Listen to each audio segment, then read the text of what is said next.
नमस्कार दोस्तों, स्वागत है आप सभी का हमारे यूट्यूब चैनल इजी कंपटीशन पर। तो दोस्तों, यह भारत के प्राचीन इतिहास के अंतर्गत 11वीं वीडियो है, जिसमें कि हम इस संपूर्ण वीडियो के अंतर्गत दक्षिण भारतीय इतिहास एवं दक्षिण भारत के जो प्रमुख प्रमुख राजवंश रहे हैं भारत के प्राचीन इतिहास में, उनके बारे में जानकारी प्राप्त करेंगे।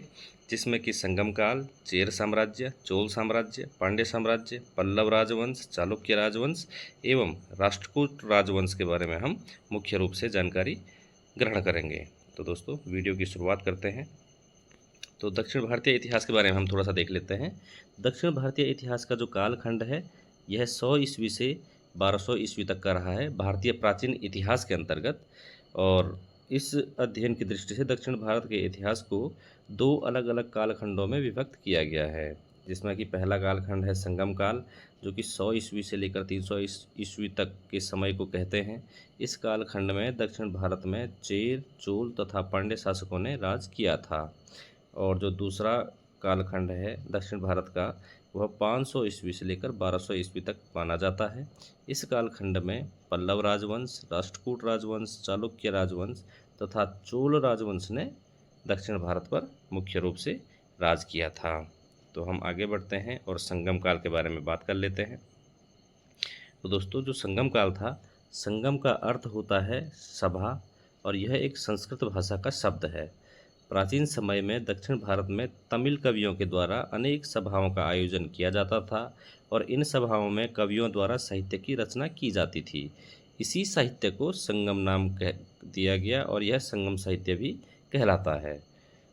तो संगम काल का समय, जैसा कि हम पहले भी बात कर चुके हैं, 100 ईस्वी से इसकी शुरुआत मानी जाती है, और इसका समापन 300 ईस्वी के इर्द गिर्द माना जाता है। और संगम काल के जो दक्षिण भारत पर जो मुख्य राजवंश थे, चेर राजवंश सर्वप्रथम था, दूसरे नंबर पर चोल और तीसरे नंबर पर पांड्य। इन तीन राजवंशों ने क्रमानुसार राज किया था। तो इस राज्य के बारे में हम जरा सा देख लेते हैं। तो यह राज्य कृष्णा नदी के दाईं ओर स्थापित हुए थे। इन राज्यों की जानकारियां हमें संगम काल के साहित्य से प्राप्त होती है। तो संगम काल के अंतर्गत सर्वप्रथम चेर साम्राज्य को हम देख लेते हैं, चेर वंश को, माफ करना। तो चेर राजवंश जो था, चेर केरल का प्राचीन नाम है। चेर का अर्थ पहाड़ी देश अर्थात पर्वतीय देश होता है। चेर वंश की राजधानी वंजी थी तथा यह संगम काल का सबसे पहला राजवंश था। चेर वंश का सबसे शक्तिशाली एवं महान राजा सेनगुट्टावंत को माना जाता है, और इसने एक मजबूत नौसेना का भी निर्माण किया था। तो जो चेर राजवंश था, इसके पास एक मजबूत नौसेना भी थी, और यह मजबूत नौसेना का निर्माण उनके जो महान राजा हुए थे सेनगुट्टावन, इन्होंने किया था। धनुष जो प्रतीक चिन्ह था, यह चेर राजाओं का प्रतीक चिन्ह था। चेर वंशीय शासक आदिगेमान ने दक्षिण भारत में गन्ने की खेती को शुरू करवाया था। ठीक है दोस्तों। और व्यापार एवं अर्थव्यवस्था हेतु इनके राज्य के पश्चिम में टोंडी तथा मुसरी नामक दो बंदरगाह बनाए गए थे। तो ये टोंडी तथा मुसरी नामक दो बंदरगाह किसके शासनकाल में बनाए गए थे? चेर राजवंश के शासनकाल में, और यह व्यापार एवं अर्थव्यवस्था को ध्यान में रखते हुए बनाए गए थे। तो आगे बढ़ते हैं। संगम काल के अंतर्गत जो दूसरा राजवंश था, चोल राजवंश। तो चोल राजवंश की जानकारी हमें अष्टाध्यायी से प्राप्त होती है, और चोल राजवंश संगम काल की तीसरी शताब्दी में अपने शिखर पर थे, लेकिन फिर इनका पतन हो गया, और पुनः यही चोल राजवंश दक्षिण भारत के इतिहास में 9वीं शताब्दी में, जो कि दूसरा भाग है भारत के दक्षिण भारत के प्राचीन इतिहास का, वहाँ पर इनका उदय हुआ था। तो चोल राजवंश का जो प्रतीक चिन्ह था, वह बाघ माना जाता है। चोल राजवंश की प्रारंभिक राजधानी उरैयूर थी, लेकिन बाद में इन्होंने अपनी राजधानी कावेरीपट्टनम को स्थानांतरित कर दी थी, और इसको ही इन्होंने अपना प्रमुख बंदरगाह भी बनाया था। संगम काल में चोल वंश का सबसे प्रतापी राजा करिकला थे, माफ करना करिकला थे, और इन्होंने कावेरी नदी पर एक बांध का निर्माण भी करवाया था, एवं पुहार बंदरगाह, जो कि कावेरीपट्टनम जिसका नाम है, इसकी स्थापना भी इन्होंने ही की थी। तो जो राजा करिकला थे, इन्होंने प्रसिद्ध वेंडी के युद्ध में चेर एवं पांड्य सहित 11 अन्य सरदारों को उस युद्ध में हराया था। और एक चोल शासक एलारा ने श्रीलंका पर विजय प्राप्त की थी और लगभग 50 साल तक उस पर राज भी किया था। तो दोस्तों इसमें जो मुख्य मुख्य बिंदु हैं परीक्षा के दृष्टिकोण से, तो पहला तो ये है कि चोल राजवंश की जो हमें जानकारी मिलती है वो सूत्राष्टाध्यायी से प्राप्त होती है। और चोल एक ऐसा राजवंश वंश था दक्षिण भारत में जो तीसरी शताब्दी में अपने शिखर पर था, फिर इसका पतन होता है और पुनः यह 600 सालों के बाद 9वीं शताब्दी में इसका उदय होता है दक्षिण भारत के इतिहास में। इनका प्रतीक चिन्ह बाघ था। इन्होंने कावेरीपट्टनम नामक बंदरगाह का निर्माण करवाया था और चोल शासक जो एलारा था इसने श्रीलंका पर विजय प्राप्त करके 50 साल तक, पूरे 50 साल तक उस पर राज किया था। ठीक है दोस्तों, इसके बाद हम पांड्य राजवंश को देख लेते हैं। तो जो पांड्य राजवंश था इसका शासन तमिलनाडु के दक्षिणी भाग पर था और इनकी राजधानी मदुरई, जो कि वैगई नदी के तट पर स्थित थी, वह थी। इस राजवंश की जानकारी हमें मौर्य शिलालेखों से तथा मेगास्थनीज की पुस्तक इंडिका से प्राप्त होती है। और इनकी जो राजकीय चिन्ह थी वह मछली हुआ करती थी। पांड्य साम्राज्य मोती के उत्पादन एवं व्यापार के लिए प्रसिद्ध था। इनका प्रमुख बंदरगाह कोरकाई था और व्यापार का मुख्य केंद्र मदुरई था। पांड्य वंश का सामाजिक जीवन मात्र सत्तात्मक था और तीनों जो संगम अर्थात सभाएं हुई थी पांड्य वंश के शासनकाल में ही हुई थी। तो दोस्तों पांड्य राजवंश के जो मुख्य मुख्य बिंदु हैं वो हमने इस एक स्लाइड में कवर किए हैं, जिसमें कि देखा हमने कि मदुरई इनकी राजधानी हुआ करती थी जो वैगई नदी के तट पर था। इनकी हमें जो जानकारी मिलती है वो मौर्य शिलालेखों से और मेगास्थनीज की जो ऐतिहासिक पुस्तक है इंडिका उससे प्राप्त होती है। राजकीय चिन्ह इनका मछली था और मोती के उत्पादन के लिए ये लोग प्रसिद्ध थे। इनका प्रमुख बंदरगाह कोरकाई था तथा व्यापार का मुख्य केंद्र मदुरई था। और मुख्य जो पॉइंट है वो यह है कि इनका जो समाज था वो पितृसत्तात्मक न हो करके मात्र सत्तात्मक समाज था। और जो 3 संगम हुए थे दक्षिण भारत के, जो 3 सभाएं हुई थी जिसके कारण इसको संगम काल कहते हैं, वह 3 संगम पांड्य वंश के ही शासनकाल में हुए थे।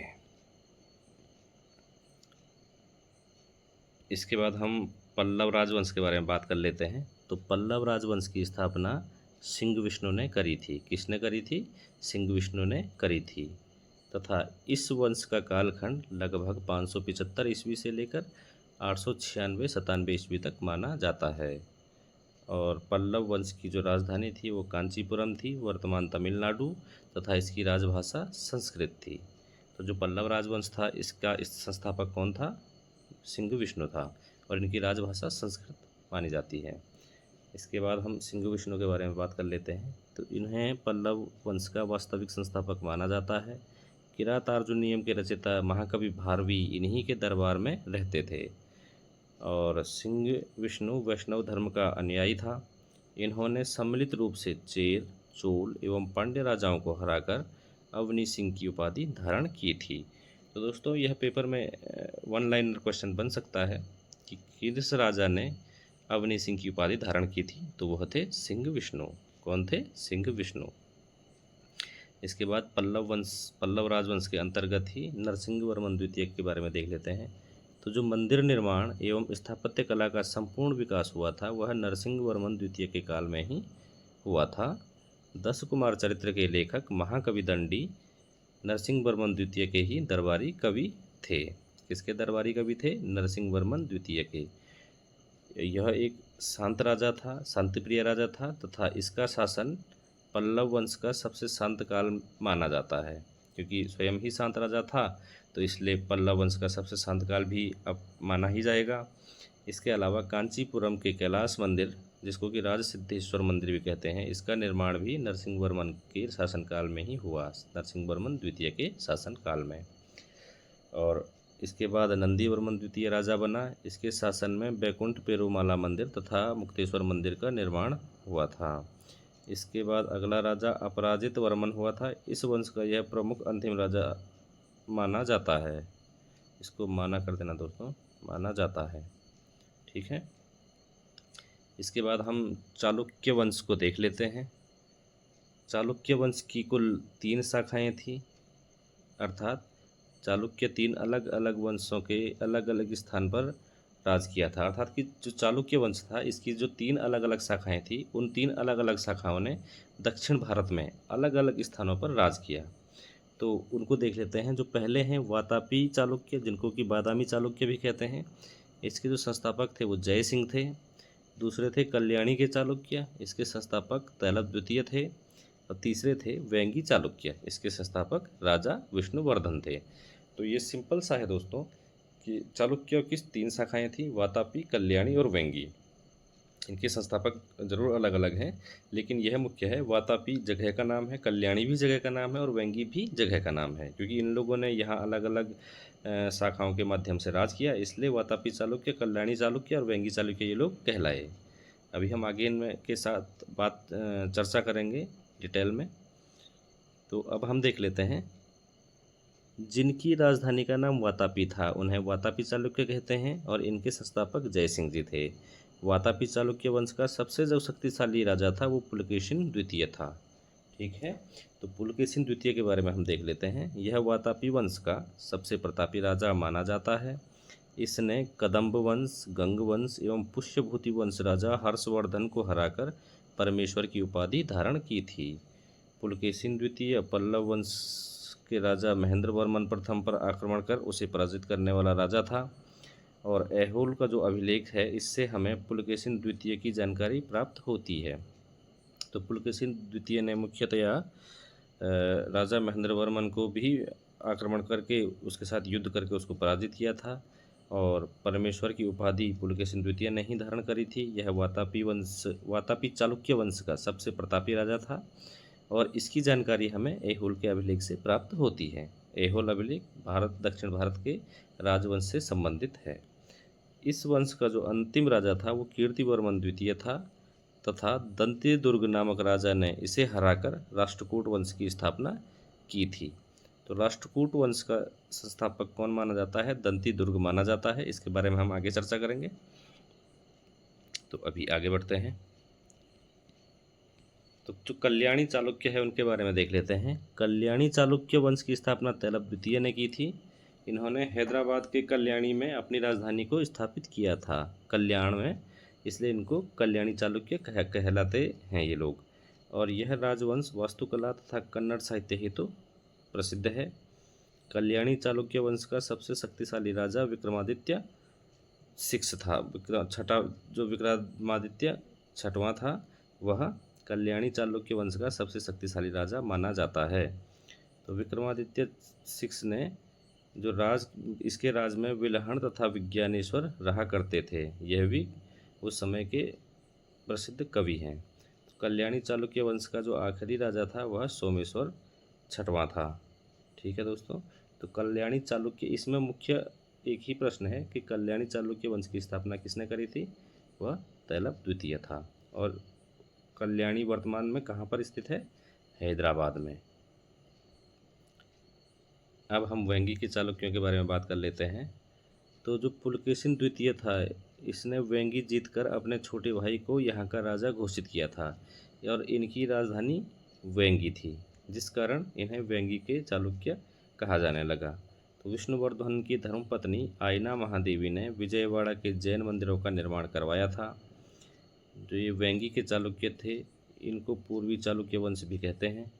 विजयादित्य तृतीय इस वंश का सबसे शक्तिशाली राजा था और वेंगी के चालुक्य के शासनकाल में तेलुगु संस्कृति का काफ़ी विकास हुआ था, इसको काफ़ी बढ़ावा मिला था। तो चालुक्य वंश की 3 शाखाओं में वेंगी चालुक्य शाखा सबसे कमज़ोर शाखा के रूप में जानी जाती है, क्योंकि जो वेंगी के चालुक्य हैं इनमें कोई भी एक ऐसा राजा हमें देखने को नहीं मिलता है जिन्होंने कि कुछ शक्तिशाली अथवा प्रतापी कार्य करे हों। तो आगे बढ़ते हैं दोस्तों। अब हम राष्ट्रकूट राजवंश के बारे में बात करते हैं दक्षिण भारत के अंतर्गत। तो जो राष्ट्रकूट राजवंश था, इसका संस्थापक दंती दुर्ग था, जैसे कि हमने अभी पहले भी बात करी। इसकी राजधानी मान्यखेत थी, जो कि वर्तमान कर्नाटक में है। राष्ट्रकूट साम्राज्य उत्तर तथा दक्षिण भारत के बीच संस्कृति एवं कला के सेतु के रूप में जाना जाता है। तो उत्तर तथा दक्षिण भारत के बीच संस्कृति एवं कला के सेतु के रूप में कौन सा साम्राज्य जाना जाता है, कौन सा राजवंश जाना जाता है? तो तो वो है राष्ट्रकूट राजवंश। तो इसके मुख्य राजाओं के बारे में देख लेते हैं। तो पहला राजा जो कि संस्थापक था दंतीदुर्ग था, यह राष्ट्रकूट वंश का संस्थापक था। इस वंश की स्थापना दंतीदुर्ग ने वातापी के अंतिम राजा कीर्तिवर्मन द्वितीय को हराकर की थी। ठीक है। इसके बाद राष्ट्रकूट वंश का दूसरा राजा कृष्ण प्रथम था। यह दंतीदुर्ग का चाचा था। एलोरा के कैलाश मंदिर का निर्माण इसी कृष्ण प्रथम ने करवाया था और इस मंदिर का निर्माण एक बड़ी सी चट्टान को काटकर द्रविड़ शैली में किया गया है। इसके बाद अगला राजा ध्रुव बना। ध्रुव को धारावर्ष के नाम से भी जाना जाता है। इसने गंगा यमुना के प्रतीक को अपना राज चिन्ह बनाया, जिससे यह पता चलता है कि इसने उत्तर भारत में भी द्विपक्षीय एवं त्रिपक्षीय अभियान चलाए थे, क्योंकि गंगा एवं यमुना जो नदियां हैं यह उत्तर भारत की प्रमुख नदियां हैं। इसके बाद गोविंद तृतीय के बारे में बात करते हैं। तो यह इस वंश का सबसे शक्तिशाली राजा था, राष्ट्रकूट वंश का गोविंद तृतीय।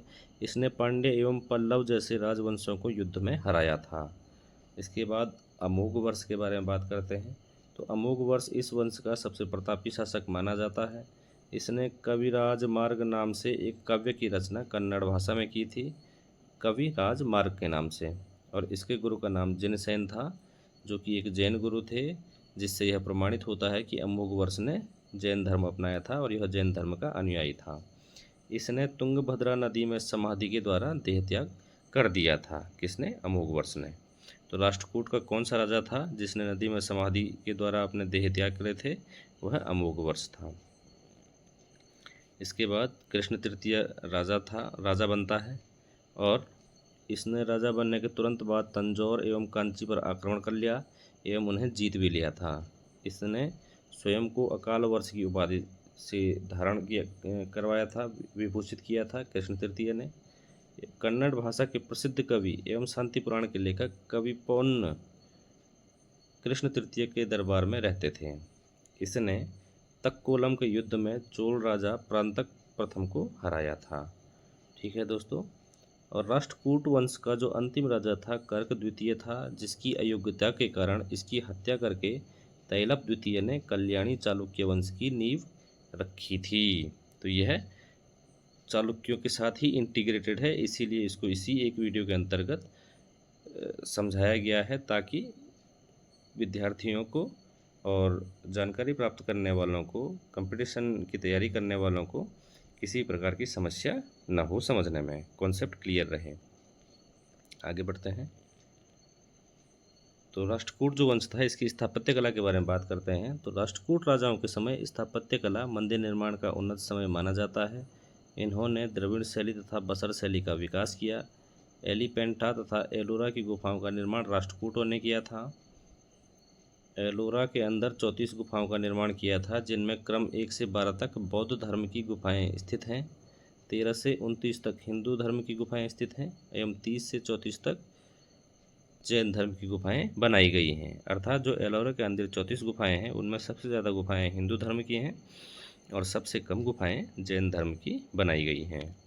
राष्ट्रकूट वंश के मंदिरों में विशाल एवं अलंकृत स्तंभ तथा द्वारपालों की बड़ी मूर्तियां बनाई गई हैं, जो कि इनकी सुरक्षा एवं भव्यता को दर्शाती हैं। अर्थात इसमें मुख्य चीज़ें हैं, एक तो एलिफेंटा की गुफाएं और दूसरा एलोरा के अंदर जो 34 गुफाएं हैं, इनका निर्माण किसने करवाया था? राष्ट्रकूट राजवंश ने। अब हम चोल राजवंश के बारे में बात करते हैं। तो संगम काल के लगभग 3री शताब्दी में अपने उत्थान के बाद, पतन के बाद लगभग 9वीं शताब्दी के समय चोल साम्राज्य का पुनः उत्कर्ष हुआ था और इस समय चोल वंश की पुनः स्थापना विजयालय ने की थी। ठीक हो गया। और तकनीकी रूप से यह चोल वंश का द्वितीय संस्थापक माना जाता है। क्यों? क्योंकि संगम काल में भी चोल राजवंश ने राज किया था और उसके बाद इनका पतन हो गया था और 9वीं शताब्दी में पुनः स्थापना विजयालय ने की थी, जिस कारण इसको द्वितीय संस्थापक भी माना जाता है और इसने अपनी राजधानी तंजौर में स्थापित करी थी। इसके बाद चोल साम्राज्य अपने सबसे गौरवशाली एवं शक्तिशाली दौर में पहुंच गया था। इसके बाद विजयालय के द्वारा जब चोल वंश की दोबारा स्थापना की गई उसके बाद। तो जो दक्षिण भारत के जो मुख्य चोल राजा थे उनके बारे में देख लेते हैं। द्वितीय स्थापना के बाद प्रांतक प्रथम ने राज सिंह द्वितीय को हराकर मदुरै कोंड की उपाधि धारण की थी। इसके काल में तक्कोलम के युद्ध के नाम से प्रसिद्ध राष्ट्रकूट राजा कृष्ण तृतीय ने आक्रमण किया था, जिस युद्ध में यह हार गया था। इस युद्ध में इसका बड़ा पुत्र भी मारा गया था। इसके बाद राजा राज प्रथम राजा बनता है। इसने श्रीलंका के उत्तरी हिस्से पर विजय प्राप्त करी थी। इसने तंजौर स्थित बृहदेश्वर मंदिर का निर्माण करवाया था। तो जो तंजौर स्थित बृहदेश्वर मंदिर है, इसका निर्माता कौन है? राजा राज प्रथम, एवं यह शैव धर्म का अनुयायी था, इसीलिए इसने बृहदेश्वर मंदिर का निर्माण करवाया था। इसके बाद अगला राजा राजेंद्र प्रथम बनता है। इसने पूरे लंका राज्य को अपने साम्राज्य में मिलाकर अपने साम्राज्य का पूर्ण विस्तार किया था। इसने सुमात्रा, जो कि वर्तमान इंडोनेशिया में है, वहाँ के राजा को भी पराजित किया था। इसने चोल वंश की राजधानी गंगा कोंडचोलपुरम स्थानांतरित कर दी थी। तो यह राजेंद्र प्रथम विस्तारवादी राजा था। इसने जो गतिविधियाँ अपने शासनकाल में की थी, उससे हमें पता चलता है। चोल वंश का जो आखिरी राजा था वह राजेंद्र तृतीय था, जिसके बाद कोई भी योग्य शासक नहीं होने के कारण चोल साम्राज्य का अवसान हो गया था। ठीक है दोस्तों, तो दक्षिण भारत के जो चोल राजवंश था, इसके कुछ महत्वपूर्ण तथ्य हैं, उनको हम देख लेते हैं। चोल वंश की विशाल नौसेना थी, जिसका प्रमाण श्रीलंका विजय से हम मान सकते हैं। स्थानीय स्वशासन इनकी प्रमुख विशेषता थी। चोल वंश के राजा मुख्यतया शैव धर्म के अनुयायी थे, क्योंकि बृहदेश्वर मंदिरों जैसा निर्माण इन्होंने किया था। इनके समय में भगवान शिव के उपासक नयनार कहलाते थे और विष्णु भगवान के उपासक आलावार कहलाते थे। तो जैसे आलावार भक्त जो दक्षिण भारत से उत्तर भारत आए थे, जिनके बारे में हम पढ़ते हैं, मुख्यतया हिंदी के जो विद्यार्थी हैं उनको पता होगा, तो उन्हें आलावार कहते हैं, वे जो विष्णु भगवान के उपासक होते हैं, और नयनार भगवान शिव के उपासक होते हैं। तो भगवान शिव के 3 नयन हैं, इसलिए इनको नयनार हम याद कर सकते हैं ऐसे याद रखने के लिए ट्रिक बना के। और विष्णु भगवान के जो उपासक हैं, इन्हें हम आलावार कहते हैं। तो ये तो सिंपल हो जाएगा। और जो विशालकाय मंदिरों का निर्माण हुआ है, यह इनकी स्थापत्य कला का अप्रतिम उदाहरण माना जाता है चोल राजवंश का। ठीक है दोस्तों, तो इस प्रकार हमने इस वीडियो के अंतर्गत बहुत कम समय में दक्षिण भारत के सभी मुख्य राजवंशों के बारे में जानकारी प्राप्त करी, जो कि 100 ईस्वी से लेकर 1200 ईस्वी तक का कालखंड रहा है। और दोस्तों, इसी के साथ जो भारत का प्राचीन इतिहास है, यह पूरी जो श्रृंखला है यहाँ पर समाप्त होती है। इसके बाद हम मध्यकालीन भारत का इतिहास देखेंगे। और आशा करते हैं आपको वीडियो पसंद आई होगी। और अगर वीडियो पसंद आ रही है तो कृपया लाइक एवं शेयर करें, चैनल को सब्सक्राइब करें। धन्यवाद।